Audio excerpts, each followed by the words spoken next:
पेश है भारतीय निर्वाचन आयोग द्वारा स्पॉन्सर्ड विशेष प्रोग्राम मतदाता जंक्शन सीजन 2 दी 6वीं कड़ी। जद जुड़न लोकां नाल लोक वोटां नाल वोट बने तद लोकतंत्र दा सिस्टम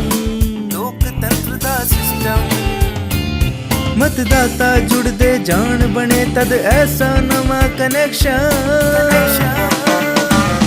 मतदाता जंक्शन हैशटैग मतदाता जंक्शन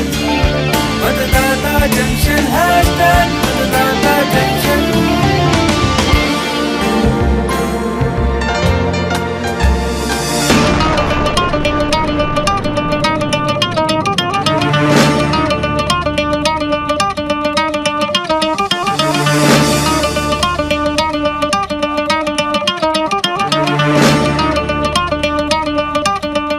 पाओ जी वोट पाओ, अपने हक लई वोट पाओ, ईवीएम ते बटन दबाओ, सही नुमाइंदा अगे ले आओ।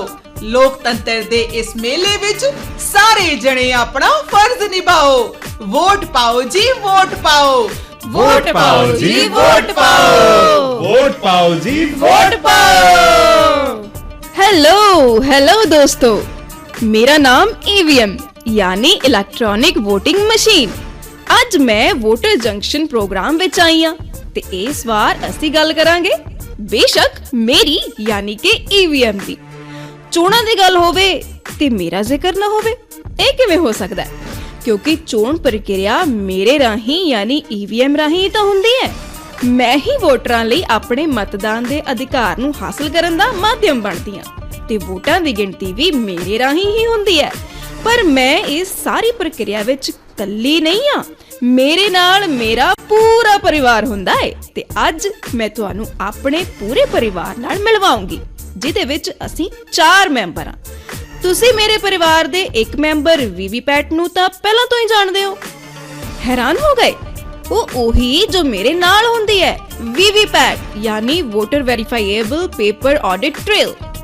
ਮੈਂ ਚਾਹੁੰਦੀ ਹਾਂ ਕਿ ਸਾਰੇ ਪੁਰਾਣੇ ਵੋਟਰਾਂ ਤੇ ਆਉਣ ਵਾਲੇ ਨਵੇਂ ਵੋਟਰਾਂ ਨੂੰ ਈਵੀਐਮ ਨਾਲ ਜੁੜੀ ਹਰ ਜਾਣਕਾਰੀ ਦੇਵਾਂ, ਕਿਉਂਕਿ ਵੋਟਰ ਜੰਕਸ਼ਨ ਦਾ ਤਾਂ ਨਿਸ਼ਾਨਾ ਹੀ ਇਹ ਹੈ ਕਿ ਸਾਡੇ ਵੋਟਰ ਸਮਾਰਟ ਵੋਟਰ ਬਣਨ।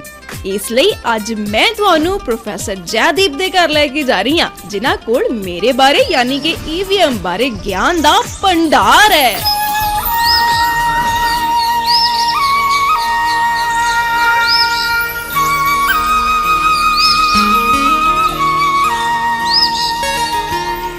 Good morning sir.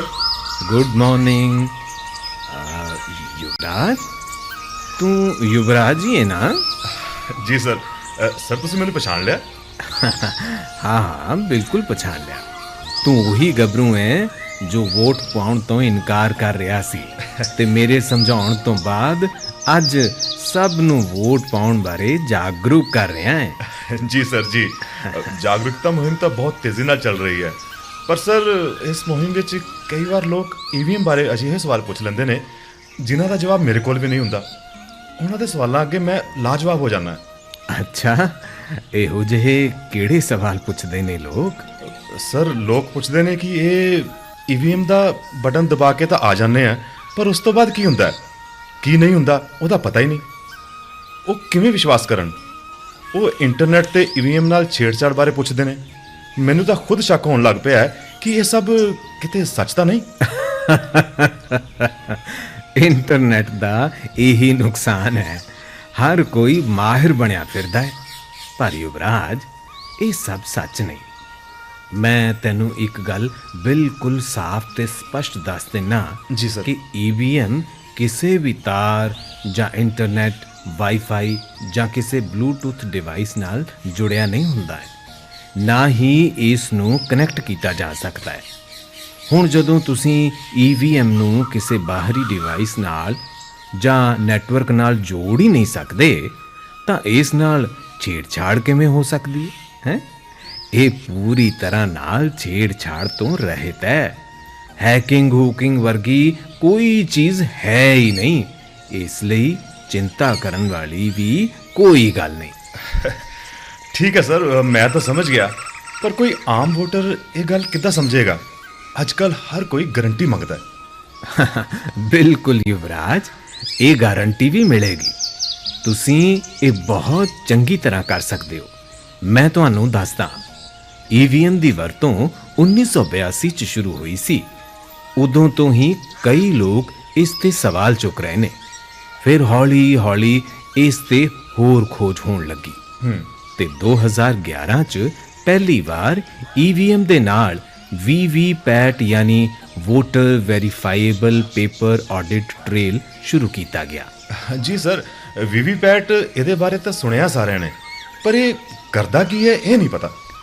ਅਸੀਂ ਇਹਦੇ ਬਾਰੇ ਭਾਰਤੀ ਚੋਣ ਕਮਿਸ਼ਨ ਦੇ ਅਧਿਕਾਰੀਆਂ ਤੋਂ ਸੁਣਿਆ। ਤੁਸੀਂ ਵੀ सुनो युवराज। जी सर। नमस्कार, मैं ईशा खोसला, दक्षिणी पूर्व दिल्ली की जिला निर्वाचन अधिकारी। आज आप सभी के समक्ष ईवीएम और वीवीपैट के सिक्योरिटी फीचर्स के बारे में कुछ बताना चाहूंगी। देखिए, ईवीएम का सबसे महत्वपूर्ण उपकरण है कंट्रोल यूनिट। इसी में वोटों की गिनती जमा होती है। इसी से वोटों की गिनती चुटकियों में की जाती है और कंट्रोल यूनिट से ही ईवीएम चालू होता है। फिर कंट्रोल यूनिट से जुड़ा होता है बैलेट यूनिट। बटन दबाते ही इसी में सीरियल नंबर, उम्मीदवार का नाम और चुनाव चिन्ह होता है। फिर बैलेट यूनिट के पास आपको एक और मशीन दिखाई देगी जिसे वीवीपैट कहते हैं। बैलेट यूनिट पर बटन दबाते ही वीवीपैट बता देगा कि आपने जिस उम्मीदवार के पक्ष में बटन दबाया है, ईवीएम ने भी उसी को रिकॉर्ड किया है। यह सब एक पर्ची पर लिखा आ जाता है और वीवीपैट में भी स्टोर हो जाता है। अच्छा सर, ਇੱਕ ਬੈਲਟ ਯੂਨਿਟ ਵਿੱਚ ਕਿੰਨੇ ਉਮੀਦਵਾਰਾਂ ਦਾ ਨਾਮ ਆ ਸਕਦਾ ਹੈ? ਇੱਕ ਬੈਲਟ ਯੂਨਿਟ ਵਿੱਚ ਨੋਟਾ ਸਮੇਤ ਕੁੱਲ 16 ਨਾਮਾਂ ਲਈ ਥਾਂ ਹੁੰਦੀ ਹੈ। ਪਰ ਸਰ, ਵੀਵੀਪੈਟ ਵਾਲੀ ਪਰਚੀ ਸਾਨੂੰ ਤਾਂ ਮਿਲਦੀ ਨਹੀਂ। ਨਹੀਂ ਯੁਵਰਾਜ, ਉਹ ਪਰਚੀ ਵੋਟਰ ਨੂੰ ਨਹੀਂ ਮਿਲਦੀ। ਉਹ ਪਰਚੀ ਵੀਵੀਪੈਟ ਵਿੱਚ ਹੀ ਜਮ੍ਹਾਂ ਹੋ ਜਾਂਦੀ ਹੈ। ਪਰ ਸਰ, ਵੀਵੀਪੈਟ ਮਸ਼ੀਨ ਵਿੱਚ ਪਰਚੀ ਜਮ੍ਹਾਂ ਕਰਨ ਨਾਲ ਕੀ ਹੁੰਦਾ ਹੈ? ਵਾਜਿਬ ਸਵਾਲ। ਜੇਕਰ ਕੋਈ ਉਮੀਦਵਾਰ ਵੋਟਾਂ ਦੀ ਗਿਣਤੀ ਤੇ ਸਵਾਲ ਉਠਾਉਂਦਾ ਹੈ ਤਾਂ ਉਹ ਅਪਲਾਈ ਕਰਕੇ ਵੋਟਾਂ ਦਾ ਮੇਲ ਉਹਨਾਂ ਪਰਚੀਆਂ ਨਾਲ ਕਰਵਾ ਸਕਦਾ ਹੈ, ਪਰ ਉਸ ਉਮੀਦਵਾਰ ਦਾ ਤੌਖਲਾ ਸੱਚ ਹੋਣਾ ਚਾਹੀਦਾ ਹੈ। ਅਜਿਹੇ ਮਾਮਲੇ ਵਿੱਚ ਹਰ ਵੋਟ ਦਾ ਮੇਲ ਵੀਵੀਪੈਟ ਵਿੱਚ ਹੀ ਜਮ੍ਹਾਂ ਪਰਚੀਆਂ ਨਾਲ ਕੀਤਾ ਜਾ ਸਕਦਾ ਹੈ ਤੇ ਪਰਚੀਆਂ ਰਾਹੀਂ ਵੀ ਵੋਟਾਂ ਦੀ ਗਿਣਤੀ ਕੀਤੀ ਜਾ ਸਕਦੀ ਹੈ। ਵਾਹ, ਭਾਰਤ ਦੇ ਚੋਣ ਕਮਿਸ਼ਨ ਨੇ ਸੱਚਮੁੱਚ ਬਹੁਤ ਤਿਆਰੀਆਂ ਕੀਤੀਆਂ ਨੇ। ਪਰ ਸਰ, ਮੰਨ ਲਓ ਜੇਕਰ VOTING ਦੌਰਾਨ ਈਵੀਐਮ ਕੰਮ ਨਾ ਕਰੇ ਤਾਂ ਕੀ ਹੋਏਗਾ? ਇਹ ਹੋ ਹੀ ਨਹੀਂ ਸਕਦਾ ਯੁਵਰਾਜ। VOTING ਤੋਂ 1 ਘੰਟਾ ਪਹਿਲਾਂ ਇਸ ਸੰਬੰਧੀ ਸਾਰੀ ਜਾਂਚ ਪੜਤਾਲ ਕੀਤੀ ਜਾਂਦੀ ਹੈ। ਮੌਕ ਪੋਲ ਦੀ ਪੂਰੀ ਪ੍ਰਕਿਰਿਆ ਭਾਰਤੀ ਚੋਣ ਕਮਿਸ਼ਨ ਦੇ ਅਧਿਕਾਰੀਆਂ ਤੇ ਉਮੀਦਵਾਰਾਂ ਜਾਂ ਉਹਨਾਂ ਦੇ ਏਜੰਟਾਂ ਦੀ ਮੌਜੂਦਗੀ ਵਿੱਚ ਕੀਤੀ ਜਾਂਦੀ ਹੈ। ਸਮਝੇ ਯੁਵਰਾਜ? ਸਰ, ਹੁਣ ਇਹ ਮੌਕ ਪੋਲ ਕੀ ਚੀਜ਼ ਹੈ ਸਰ? ਇਹਦਾ ਜਵਾਬ ਵੀ ਮਿਲੇਗਾ। ਹੁਣ ਮੈਂ ਤੈਨੂੰ ਉਸ ਸ਼ਖਸੀਅਤ ਨਾਲ ਜਾਣੂ ਕਰਵਾਵਾਂ ਜੋ ਤੈਨੂੰ ਮੌਕ ਪੋਲ ਦੀ ਪੂਰੀ ਪ੍ਰਕਿਰਿਆ ਬਾਰੇ ਦੱਸੇਗੀ। जी सर। मेरा नाम संतोष कुमारी है। पिछले लोकसभा चुनाव में मैंने बतौर प्रिजाइडिंग ऑफिसर की ड्यूटी दी है। मॉक पोल कराते समय हमें प्रिजाइडिंग ऑफिसर, पोलिंग ऑफिसर और विभिन्न पार्टी के एजेंट की उपस्थिति अनिवार्य है।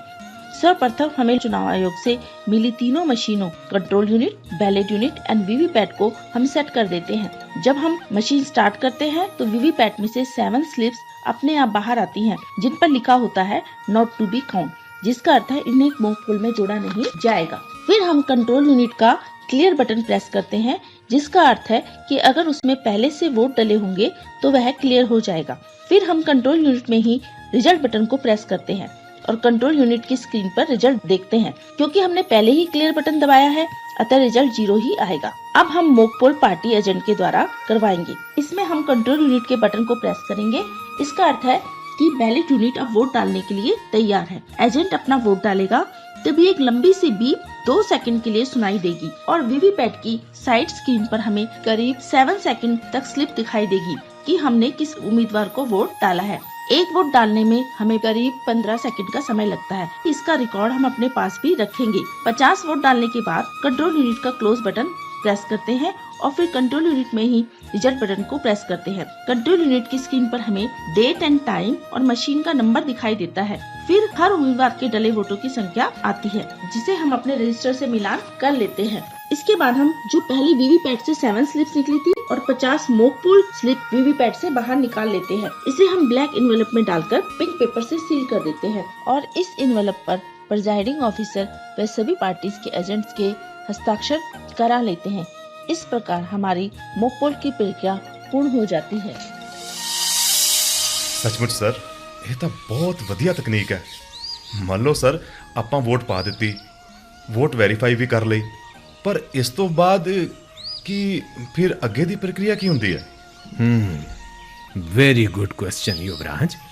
VOTING ਤੋਂ ਬਾਅਦ EVM ਭਾਰਤ ਦੇ ਚੋਣ ਕਮਿਸ਼ਨ ਦੇ ਅਧਿਕਾਰੀਆਂ ਤੇ ਉਮੀਦਵਾਰਾਂ ਜਾਂ ਉਹਨਾਂ ਦੇ ਏਜੰਟਾਂ ਦੀ ਨਿਗਰਾਨੀ ਹੇਠ ਸੀਲ ਕੀਤੇ ਜਾਂਦੇ ਨੇ ਜੀ। ਤੇ EVM ਨੂੰ ਸੀਲ ਕਰਨ ਤੋਂ ਬਾਅਦ ਇਸ ਨੂੰ ਭਾਰਤੀ ਚੋਣ ਕਮਿਸ਼ਨ ਦੇ ਅਧਿਕਾਰੀਆਂ ਤੇ ਉਮੀਦਵਾਰਾਂ ਜਾਂ ਉਹਨਾਂ ਦੇ ਏਜੰਟਾਂ ਦੀ ਮੌਜੂਦਗੀ ਵਿੱਚ ਸਟਰੋਂਗ ਰੂਮ ਵਿੱਚ ਸੁਰੱਖਿਅਤ ਰੱਖਿਆ ਜਾਂਦਾ ਹੈ। ਵਾਹ ਜੀ ਵਾਹ, ਸਟਰੋਂਗ ਰੂਮ ਦੀ ਸਟਰੋਂਗ ਸਿਕਿਉਰਿਟੀ। ਬਿਲਕੁਲ ਯੁਵਰਾਜ ਜੀ। ਕੁੱਲ ਮਿਲਾ ਕੇ EVM ਦੀ ਮਦਦ ਨਾਲ ਸਾਡੇ ਦੇਸ਼ ਦੀਆਂ ਚੋਣਾਂ ਆਜ਼ਾਦ, ਨਿਰਪੱਖ ਤੇ ਪਾਰਦਰਸ਼ੀ ਢੰਗ ਨਾਲ ਕਰਵਾਈਆਂ ਜਾ ਰਹੀਆਂ ਨੇ। Right sir.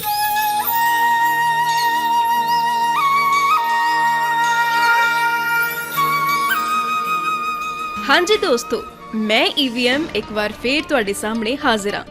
ਮੈਂ ਉਮੀਦ ਕਰਦੀ ਹਾਂ ਕਿ ਤੁਸੀਂ ਉਹ ਸਭ ਕੁਝ ਸਮਝ ਗਏ ਹੋਵੋਗੇ ਜੋ ਪ੍ਰੋਫੈਸਰ ਜੈਦੀਪ ਸਿੰਘ ਨੇ EVM ਬਾਰੇ ਦੱਸਿਆ।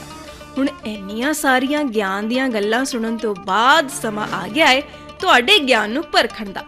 ਅਸੀਂ ਹਰ ਐਪੀਸੋਡ ਵਿੱਚ ਪੁੱਛਦੇ ਹਾਂ ਆਪਣੇ ਸਰੋਤਿਆਂ ਤੋਂ ਇੱਕ ਸਵਾਲ, ਤੇ ਅੱਜ ਦਾ ਸਵਾਲ ਹੈ EVM ਵਿੱਚ ਇੱਕ ਬੈਲਟ ਯੂਨਿਟ ਤੇ ਨੋਟਾ ਸਮੇਤ ਕਿੰਨੇ ਉਮੀਦਵਾਰਾਂ ਦੇ ਨਾਮ ਦਰਜ ਕੀਤੇ ਜਾ ਸਕਦੇ ਨੇ? ਸਵਾਲ ਇੱਕ ਵਾਰ ਫਿਰ ਸੁਣ ਲਓ। EVM ਵਿੱਚ ਇੱਕ ਬੈਲਟ ਯੂਨਿਟ ਤੇ ਨੋਟਾ ਸਮੇਤ ਕਿੰਨੇ ਉਮੀਦਵਾਰਾਂ ਦੇ ਨਾਮ ਦਰਜ ਕੀਤੇ ਜਾ ਸਕਦੇ ਨੇ? ਨਵੇਂ ਸਰੋਤਿਆਂ ਨੂੰ ਜਾਣਕਾਰੀ ਲਈ ਦੱਸ ਦਈਏ ਕਿ ਤੁਸੀਂ ਸਾਨੂੰ WhatsApp ਨੰਬਰ 999990 31950 ਤੇ ਆਪਣੇ ਜਵਾਬ ਭੇਜ ਸਕਦੇ ਹੋ। ਭਾਰਤ ਦੇ ਚੋਣ ਕਮਿਸ਼ਨ ਤੋਂ ਜੇਤੂ ਨੂੰ ਮਿਲੇਗਾ ਵਿਸ਼ੇਸ਼ ਇਨਾਮ। ਤੇ ਪਿਛਲੇ ਐਪੀਸੋਡ ਵਿੱਚ ਪੁੱਛੇ ਗਏ ਸਵਾਲ ਕਿ ਨੇਤਰਹੀਣ ਵੋਟਰਾਂ ਲਈ VOTING ਸਹੂਲਤ ਲਈ EVM ਤੇ ਕਿਹੜੀ ਲਿਪੀ ਦੀ ਵਰਤੋਂ ਕੀਤੀ ਜਾਂਦੀ ਹੈ, ਜਿਸ ਦਾ ਸਹੀ ਜਵਾਬ ਹੈ ਬ੍ਰੇਲ ਲਿਪੀ। ਤੇ ਪਿਛਲੇ ਐਪੀਸੋਡ ਦੇ ਜੇਤੂ ਦਾ ਨਾਮ ਹੈ PV ਸ਼ੋਭਾਲਤਾ, ਆਂਧਰਾ ਪ੍ਰਦੇਸ਼ ਤੋਂ। ਪਿਆਰੇ ਸਰੋਤਿਓ, ਹੁਣ ਸਮਾਂ ਆ ਗਿਆ ਹੈ ਦਿਲਚਸਪ ਤੱਥ ਜਾਣਨ ਦਾ।